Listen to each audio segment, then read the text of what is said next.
ഈ എ.പി.യുടെ സ്വന്തം തട്ടകത്തിൽ തന്നെ ഇപ്പോൾ ഭരണം നഷ്ടമായിട്ടുണ്ട്. ഇനി അടുത്ത സമീപത്തെ ഒരു സംസ്ഥാനത്തും എ.പി. ഭരണത്തിലുണ്ട്, അത് പഞ്ചാബാണ്. അവിടെയും നിലവിൽ എം.എൽ.എമാർ ചാഞ്ചാടുകയാണ്, കോൺഗ്രസുമായി ചർച്ച നടത്തിയിട്ടുണ്ട്. അങ്ങനെ പഞ്ചാബും നഷ്ടപ്പെടുകയാണോ? പഞ്ചാബ് നഷ്ടപ്പെടാൻ സാധ്യതയുണ്ട്, പക്ഷേ അത് അടുത്ത ഇലക്ഷൻ അടുപ്പിച്ചായിരിക്കുമെന്നാണ് എൻ്റെ നിഗമനം. കാരണം ഇപ്പോൾ അവിടെ നല്ല ഭൂരിപക്ഷം നിൽക്കുകയാണ്. 117-ൽ 92 സീറ്റുണ്ട്.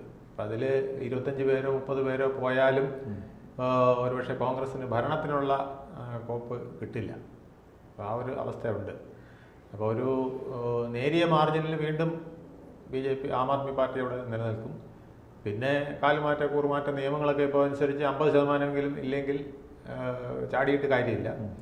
അപ്പോൾ അതെല്ലാം പ്രശ്നങ്ങളാണ്. അതുകൊണ്ട് വലിയൊരു ഗ്രൂപ്പിനെ കിട്ടിയില്ലെങ്കിൽ, ഏതാണ്ട് നെടുക പിളർന്നില്ലെങ്കിൽ, ആം ആദ്മി പാർട്ടിയെ നെടുക പിളർന്നില്ലെങ്കിൽ പഞ്ചാബിൽ കോൺഗ്രസിന് ഇപ്പോഴൊരു മന്ത്രിസഭ ഉണ്ടാക്കാനുള്ള സാധ്യത കുറവാണ്. മഹാരാഷ്ട്രയിലും മറ്റു പല സംസ്ഥാനങ്ങളിലും ഇത്തരം തന്ത്രങ്ങൾ BJP പയറ്റുന്നത് കണ്ടിട്ടുണ്ട്. അങ്ങനെ കോൺഗ്രസ് അങ്ങനെ ഒരു ഇത്തരത്തിലൊരു അട്ടിമറിക്ക് തയ്യാറാകുമോ? കാരണം ഡൽഹിയിൽ ദയനീയമായി തന്നെ പരാജയപ്പെട്ടു നിൽക്കുകയാണ്. 3ാം തവണയും 0 സീറ്റ് എന്ന നിലയിൽ നിൽക്കുമ്പോൾ കുറച്ച് ഉണർവ് നൽകാൻ, കാരണം മുൻപ് പഞ്ചാബ് ഭരിച്ചിരുന്നത് കോൺഗ്രസ് ആണല്ലോ. കോൺഗ്രസിൻ്റെ ഏറ്റവും പ്രധാനപ്പെട്ട അമരേന്ദ്ര സിംഗ് അടക്കമുള്ളവർ അവിടെ ഭരണം നടത്തിയിരുന്നു. പിന്നീട് അദ്ദേഹം മാറി ചന്നിക്ക് ഭരണം നൽകുന്ന സാഹചര്യമുണ്ടായി.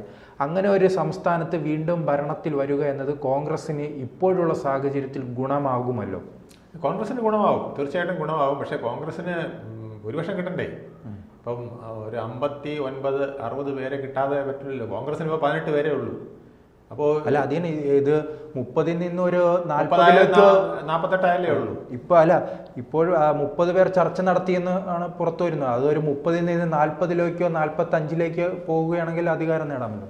അതിനുള്ള സാധ്യത വിരളമാണ്. കാരണം അവിടെ അങ്ങനെയാണെങ്കിൽ ഒരു കെയോസ് ഉണ്ടാകുകയും അവിടെ പഞ്ചാബിൽ ഗവർണറെ കൂടെ സ്വാധീനിച്ചുകൊണ്ട് ഇലക്ഷൻ പ്രഖ്യാപിക്കാനായിരിക്കും BJP ശ്രമിക്കുക. അല്ല, അതോടൊപ്പം തന്നെ ഈ എ.പി.യെ സംബന്ധിച്ചിടത്തോളം അതിനൊരു അടിത്തറ ഉണ്ടോ എന്ന് സംശയമാണല്ലോ. ഒരു കൂട്ടം അവിടെ വേറൊരു കഥ കേൾക്കുന്നുണ്ട്. അതായത് ഇപ്പോൾ കെജ്രിവാളിന് മുഖ്യമന്ത്രി സ്ഥാനം ഇവിടെ നഷ്ടപ്പെട്ടല്ലോ. ഈ പ്രശ്നങ്ങളൊക്കെ ഉണ്ടാകുകയാണെങ്കിൽ നേതൃത്വത്തിൻ്റെയാണ് പ്രശ്നം, മാനിനെയാണ് ആൾക്കാർ ചോദ്യം ചെയ്യുന്നതെങ്കിൽ കെജ്രിവാളിന് തൽക്കാലം അവിടെ മുഖ്യമന്ത്രിയായിട്ട് വരുന്നതിന് ഒരു സ്കോപ്പ് ഉദയം ചെയ്യുകയാണ്. അപ്പോൾ അങ്ങനെയാണെങ്കിൽ കെജ്രിവാളിൻ്റെ ബാക്കിൽ നിൽക്കാൻ ഈ തെറ്റി പറയുന്ന 25 പേർ അങ്ങനൊരു സാധ്യമാവും. കാരണം പഞ്ചാബി സമുദായത്തിൽ പെടുന്നവരാണല്ലോ തുടർച്ചയായി തന്നെ അവിടെ മുഖ്യമന്ത്രിയായി വരുന്നത്. പക്ഷേ ഇപ്പോൾ ഭൂരിപക്ഷം MLA-മാർ 92 പേര് ആം ആദ്മിയുടെ അല്ലേ? ആ 92 പേരും കെജ്രിവാൾ പറയുന്നത് കേൾക്കുന്നവരാണ്. ഇപ്പം മാനിനോട് പിൻവലിക്കാൻ തയ്യാറാകുന്നവരും കെജ്രിവാളിനോട് പിന്തുണയ്ക്കാൻ തൽക്കാലത്തേക്ക് തയ്യാറാകുമെന്ന് തോന്നുന്നില്ല. കാരണം കെജ്രിവാളിന് അതിനുള്ള ടാക്ടിക്സ് ഒക്കെ ഉണ്ട്. നിങ്ങൾ പോയാൽ എവിടെ പോകും, നിങ്ങളുടെ MLA സ്ഥാനമായിരിക്കും നഷ്ടപ്പെടാൻ പോകുന്നത്, അല്ലെങ്കിൽ ഇവിടെ നമ്മളെല്ലാവരും വെള്ളത്തിലാകാൻ പോവാണ്, അതുകൊണ്ട് നിങ്ങൾ ഉദ്ദേശിക്കുന്ന പോലെ അവിടെ പോയിട്ട് ഗുണമുണ്ടാകാൻ പോകണില്ല എന്നൊക്കെ പറഞ്ഞു വയ്ക്കാം. പിന്നെ വേറെ ഒരു പ്രധാന കാരണം അവിടെ ഖാലിസ്ഥാൻകാർക്ക് എങ്ങനെയെങ്കിലും അവർക്ക് മേൽക്കൈ വരുന്ന വിധത്തിൽ ഇതിനെ മാറ്റിമറിക്കണമെന്നുണ്ട്. അപ്പോൾ ഈ കോൺഗ്രസുമായിട്ടൊക്കെ ഒത്ത് അവർ പ്രവർത്തിക്കുന്നുണ്ട് എന്നുള്ളതാണ് വേറൊരു സൂചന കിട്ടുന്നത്. എ.പി. സർക്കാർ വന്നതിന് ശേഷമാണല്ലോ അവിടെ ഇത്തരത്തിൽ എ.പിക്കും അതേ പിന്തുണയുണ്ട്. എ.പിക്ക് ഖാലിസ്ഥാൻകാരുടെ പിന്തുണ. അതാണ് ഞാൻ പറഞ്ഞത്, കെജ്രിവാൾ വന്നാൽ ഒരു പക്ഷേ കെജ്രിവാൾ പഞ്ചാബ് മുഖ്യമന്ത്രിയായിട്ട് നിൽക്കുമെന്ന് പറഞ്ഞാൽ അവിടെ തൽക്കാലത്തേക്ക് പ്രശ്നങ്ങൾ അവസാനിക്കാം. ഇതിനെ BJP എങ്ങനെയായിരിക്കും നോക്കിക്കാണുന്നത്? കാരണം ശിരോമണി അകാലിദളുമായാലും അവിടെ സഖ്യത്തിൽ ഭരണം നടത്തിയ ഒരു പാർട്ടിയാണല്ലോ. അവർക്കും സീറ്റ് കുറവാണെന്നേ. ശിരോമണി അകാലിദളിനും 3 സീറ്റ് മറ്റേ ഉള്ളൂ.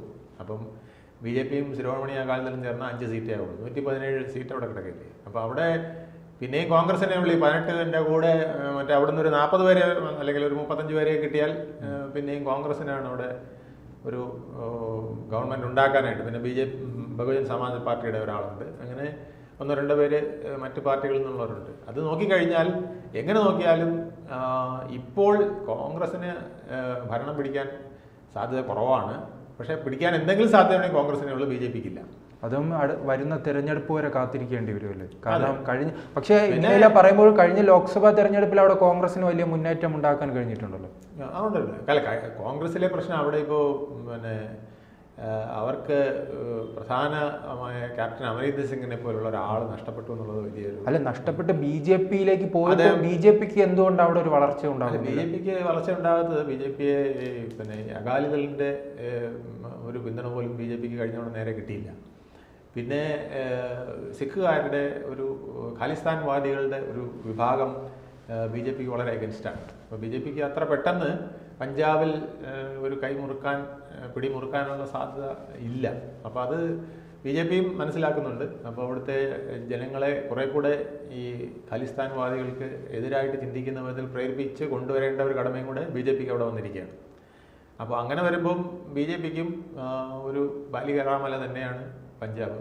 അത്ര പെട്ടെന്ന് അത് അവർ വിചാരിച്ചത് ക്യാപ്റ്റൻ അമരീന്ദർ സിംഗിനെ കിട്ടിക്കഴിഞ്ഞാൽ അദ്ദേഹത്തിന്റെ കോൺഗ്രസിൽ നിന്നൊരു നേതാവ് ബി ജെ പിയിലേക്ക് വന്നു, അദ്ദേഹം പരാജയപ്പെട്ടിട്ട് ഇപ്പോൾ കേന്ദ്രമന്ത്രി ആക്കിയിരിക്കുകയാണ്. അങ്ങനെ ഒരു വലിയ പ്രതീക്ഷയാണ് അവർ മാക്സിമം ട്രൈ ചെയ്യുന്നുണ്ട്. കാരണം പഞ്ചാബ് വിട്ടുകളയാൻ പറ്റില്ല. പഞ്ചാബ് വിട്ടുകളഞ്ഞാൽ നമുക്ക് വിഘടനവാദത്തിന്റെ ഒരു കേന്ദ്രമായി മാറും. വേറെ ഏത് പാർട്ടി വന്നാലും പിന്നെ ബി ജെ പി അല്ലാതെ, കേന്ദ്രം ഭരിക്കുന്ന ഒരു പാർട്ടി അല്ലാതെ അല്ലെങ്കിൽ ബി ജെ പി അല്ലാതെ ഇപ്പോൾ ആര് പഞ്ചാബിൽ പോയാലും വിഘടനവാദികൾ അവരെ പിടിമുറക്കും.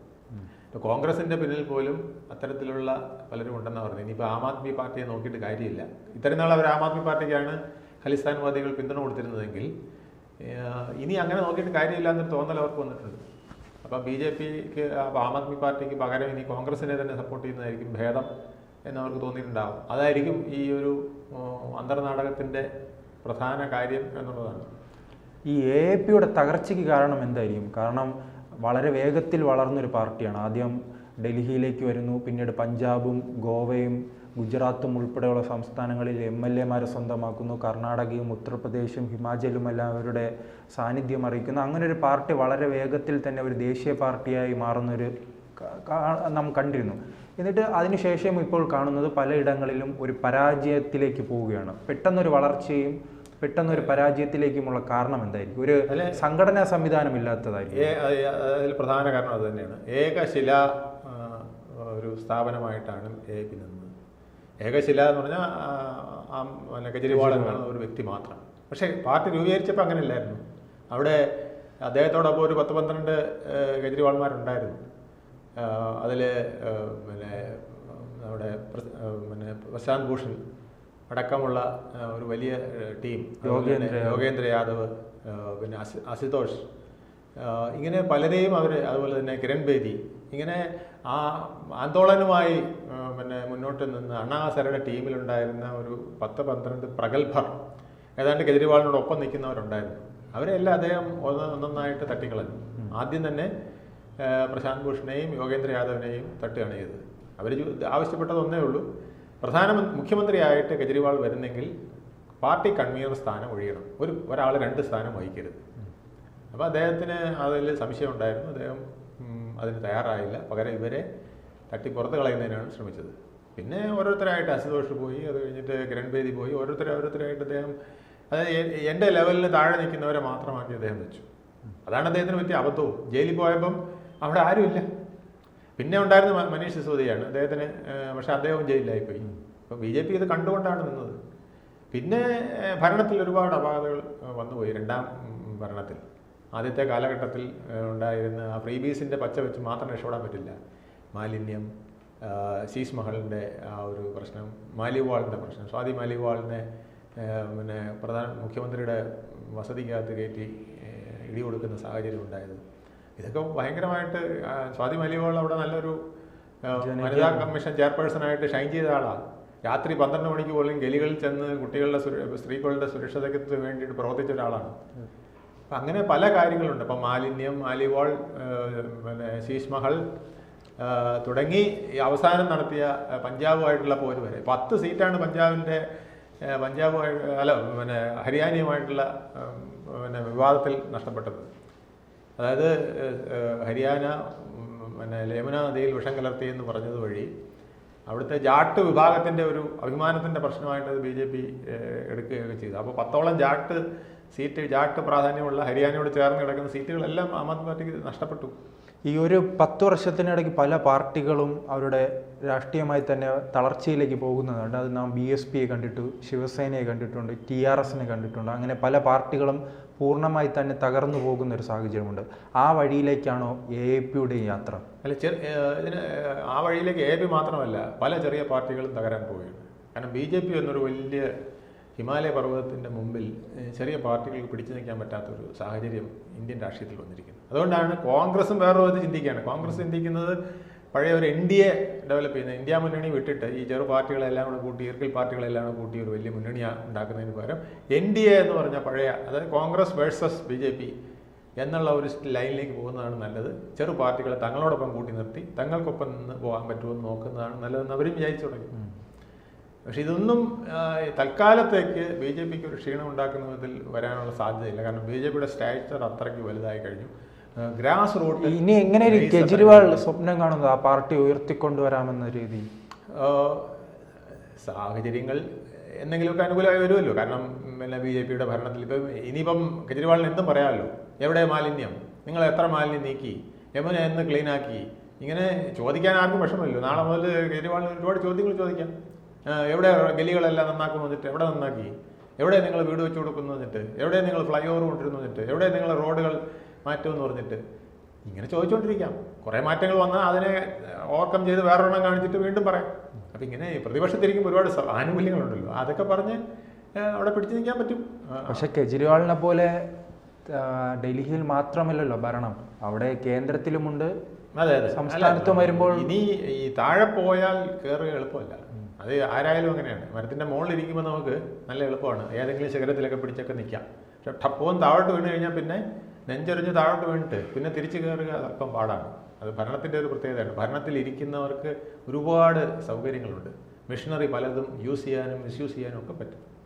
അത് ഇപ്പോൾ ഈ പിന്നെ ഡൽഹിയിലെ കണക്കുകൾ പോലും വെളി വരാത്തത് സെക്രട്ടേറിയറ്റ് അവരുടെ കയ്യിലിരിക്കുന്നില്ലേ, ഫയലുകൾ അവരുടെ കയ്യിലായിരുന്നു. ഇനിയിപ്പം BJPയുടെ കയ്യിലോട്ട് ഫയലുകളൊക്കെ പോവുകയാണ്. അപ്പോൾ അവിടെ പലതും തുറന്നെടുക്കാൻ ഇനി അവർ ശ്രമിക്കും. ഒരു കഴിഞ്ഞ ആഴ്ച ശ്രമം മുഴുവൻ ഈ പല ഫയലുകളും നീക്കുന്നതിലായിരുന്നു എന്നാണ് കേൾക്കുന്നത് ആം ആദ്മി പാർട്ടി. മനസ്സിലായില്ലേ? അവർക്ക് അപകടകരമായ ഫയലുകളെല്ലാം അവർ സുരക്ഷിതമാക്കി വെക്കുന്നതിനേക്കുള്ള ശ്രമമായിരുന്നു എന്നുള്ളതാണ്. അപ്പം ഇനി തിരിച്ച് ഭരണം മറ്റവരുടെ കയ്യിലേക്ക് പോകണം. അപ്പോൾ അവർക്കിതെല്ലാം ചകഞ്ഞെടുക്കാനുള്ള സൗകര്യങ്ങൾ പലതും കിട്ടും. കൂടുതൽ പ്രതിസന്ധിയിലേക്ക് ആം ആദ്മി പാർട്ടിയും കെജ്രിവാളിനെയോ മറ്റ് പല പ്രമുഖ നേതാക്കളെയും കൊണ്ടുവരാനും ഒക്കെ ഉള്ള അവസരങ്ങൾ കിട്ടാൻ പോവുകയാണ്. അതുകൊണ്ട് BJP നമ്മൾ വിചാരിക്കുന്ന പോലെ നിസ്സാരമായിട്ട് ഒരു പ്രതിപക്ഷ മുന്നണി വന്നിട്ട് കൈകാര്യം ചെയ്യാവുന്നതല്ല. അത് നമ്മൾ മഹാരാഷ്ട്ര കണ്ടില്ലേ? മഹാരാഷ്ട്രയിൽ എന്തൊരു വലിയ ശക്തിയായിരുന്നു. ശിവസേന ഉദ്ധവ് താക്കറെ വിഭാഗത്തിനൊപ്പം നിൽക്കുന്ന ഒരു ടീമും കോൺഗ്രസും പവാറും ഒക്കെ ചേർന്ന് കഴിഞ്ഞാൽ അവിടെ ശരിക്കും പറഞ്ഞാൽ ഷിൻഡെ ഒന്നുമല്ല.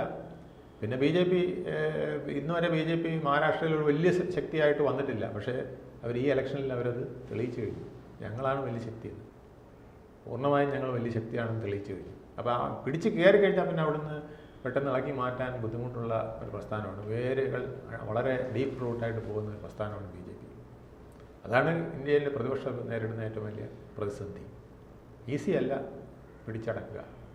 അത് പഞ്ചാബായാലും, പഞ്ചാബിൽ BJPക്ക് വലിയ സ്ഥാനമില്ല, 2 സീറ്റേ ഇപ്പോൾ ഉള്ളൂ. അത് കൂടി പോയാൽ കുറച്ചുകൂടെ എണ്ണം കൂട്ടാൻ കഴിയുമെന്നല്ലാതെ ഒരു വലിയ സ്ഥാനം ഇപ്പോഴും BJPക്ക് അവിടെ ഇല്ല. പക്ഷേ അവർ ഡൽഹിയിൽ ഇരിക്കുന്നതുകൊണ്ട്, ഗവർണർ അവിടെ ഇരിക്കുന്നതുകൊണ്ട് ഈ അന്തഃഛിദ്രങ്ങൾ ഉണ്ടാകുമ്പോൾ പെട്ടെന്ന് ഗവർണർ വിളിക്കണമെന്നില്ല. പൂർണ്ണമായും ഭൂരിപക്ഷം തെളിയിച്ചാലേ വരണമെന്നുള്ളൂ. അതൊക്കെ കോൺഗ്രസിൻ്റെ ഒരു വെല്ലുവിളിയാണ്. അപ്പോൾ കോൺഗ്രസ് ഉദ്ദേശിക്കുന്ന പോലെ എട് കൊടുക്കുക ചോറും കഴിയുമെന്ന് പറഞ്ഞിട്ട് പഞ്ചാബിലെ ഗവൺമെൻറ്റിനെ തള്ളിയിടാനൊന്നും സാധിച്ചെന്ന് വരില്ല. അത് ഒരുപക്ഷെ കെജ്രിവാളിനൊരു റോളായിരിക്കും. കെജ്രിവാളിന് വളരെ ഭംഗിയായിട്ട് ഇടപെടാനും ഈ MLA-മാരെല്ലാം പൂർണ്ണമായിട്ട് ആവശ്യപ്പെടുകയാണെങ്കിൽ മുഖ്യമന്ത്രിയായിട്ട് വരാനും ഒക്കെ ഒരു ചാൻസ് കെജ്രിവാളിനോട് കിടപ്പുണ്ട്. കൂടുതൽ വാർത്തകളും വിശേഷങ്ങളും നിങ്ങളിലേക്ക് എത്താൻ ABC മലയാളം സബ്സ്ക്രൈബ് ചെയ്യുക, ബെൽ ബട്ടണും അമർത്തുക.